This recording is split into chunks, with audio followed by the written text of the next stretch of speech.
ca o icoană, chipul tău în mine e mai frumos ca sfinții din altare. Când te privesc în vers și în rubine, toți îngerii se închină în catedrale.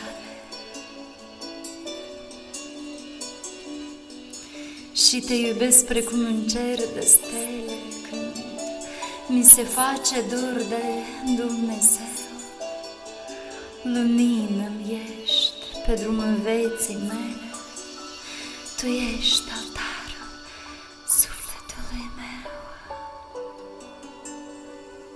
Secundele se sparg în mii de chipuri și fiecare poartă chipul tău.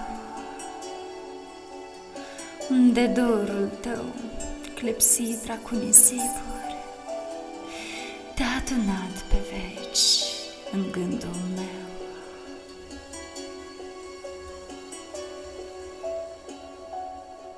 Ca o icoană, chipul tău din rai îmi înflorește în inimă lumina, ca florile iubite în luna mai. Îmi ești iubirea mea, ce mă alină.